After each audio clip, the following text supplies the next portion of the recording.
Who holds more power, the Canadian Prime Minister or the U.S. President? When comparing the roles of the Canadian Prime Minister and the U.S. President, most people assume that the U.S. President holds significantly more power, given the global attention American politics receives. But what if I told you that, in practice, a Canadian Prime Minister, especially one with a majority government, wields far more direct power over their country's governance than the U.S. President ever could? Today, we're going to take a deep dive into this fascinating comparison and break down why the structure of these two governments grants very different powers to their leaders. Let's be clear right from the start. While both positions are the top political offices in their respective countries, the systems they operate within are dramatically different. Those differences directly impact how much influence these leaders have. By the end of this video, you might be surprised to find out just how much more control a Canadian Prime Minister has over their government. The core difference, the systems of government. First, let's lay out the basics. Canada follows the Westminster parliamentary system, inherited from the UK, where the Prime Minister is both the head of government and a member of the legislative branch. In contrast, the United States has a presidential system where the president is the head of state, head of government, and entirely separate from the legislative branch. That structural difference, executive-legislative fusion versus separation of powers, creates a huge disparity in how much power each leader can actually exercise.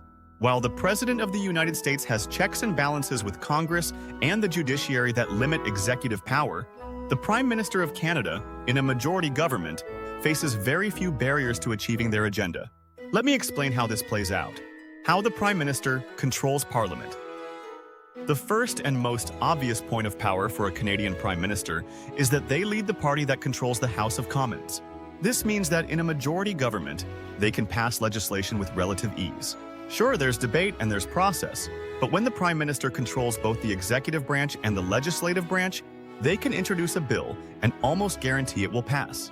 There's no need for lengthy negotiations with opposition parties or constant worrying about whether the government can muster the votes. In contrast, a U.S. president can introduce legislation, but unless they have strong support in Congress, which is often divided between the two parties, they face an uphill battle getting it passed.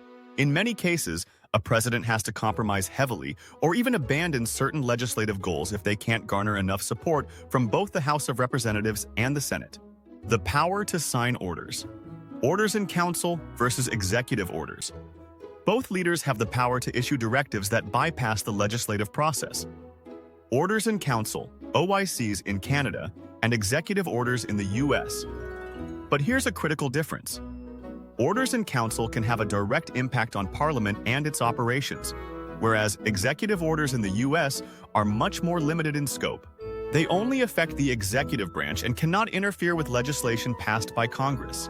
This means that while a Canadian Prime Minister can use orders in council to enact sweeping policy changes that influence government-wide operations, the U.S. President is far more restricted in what they can achieve unilaterally. In essence, the Prime Minister can accomplish more with a single order in council than the President can with an executive order, especially if Parliament is on their side. Control over budgets, the Prime Minister's superpower. Another key point where the Canadian Prime Minister holds a tremendous amount of power is in the realm of fiscal policy. In Canada, the Prime Minister can introduce a budget and, provided they have a majority, ensure it gets passed without much resistance. The ability to control the country's financial blueprint is one of the strongest tools in a Prime Minister's arsenal. Not only does it determine government spending for the next year, but it also signals the direction of policy across all sectors. Meanwhile, in the United States, the President proposes a budget, but it's Congress that holds the purse strings. The President has to negotiate with Congress to get the budget approved. And as we've seen many times in U.S. history, this often leads to deadlock, delays, or forced compromises. In a situation where a U.S. President faces a Congress controlled by the opposing party, getting a budget passed can be a nightmare, and it may end up looking nothing like the President's original proposal. In contrast, the Canadian Prime Minister typically sails through this process with a compliant Parliament in tow, making it far easier to implement their fiscal agenda. The political longevity of a Prime Minister. Let's now talk about the length of time each leader holds office. In the United States, the President is limited to 2 terms of 4 years each, for a maximum of 8 years. There is a possibility of 2 additional years depending on some very narrow circumstances in relation to a vice president taking over part of a president's term. This restriction is a direct check on presidential power, ensuring that no one individual can hold office indefinitely. In Canada, however, there's no such term limit for a prime minister. As long as they continue to win elections and maintain the confidence of their party, a prime minister can theoretically remain in power for decades. This means that a Canadian prime minister with a firm grip on their party could govern for a generation, shaping the country's policies and direction for years. Take Pierre Trudeau, who served for over 15 years, or Stephen Harper, who governed for almost a decade. Their longevity allowed them to profoundly shape Canada's political landscape in ways a U.S. president could never hope to achieve within the constraints of a maximum of 8 years. Checks and balances. What stops a prime minister? While a Canadian prime minister can wield significant power, especially with a majority government, they are not entirely without checks. One critical check comes from within their own party. If a prime minister becomes unpopular or makes controversial decisions, they could face internal party revolts or leadership challenges.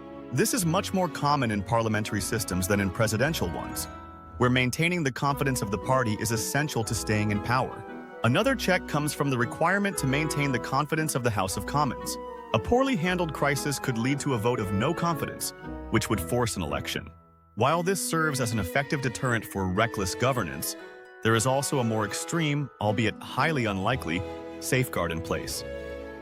The Governor General.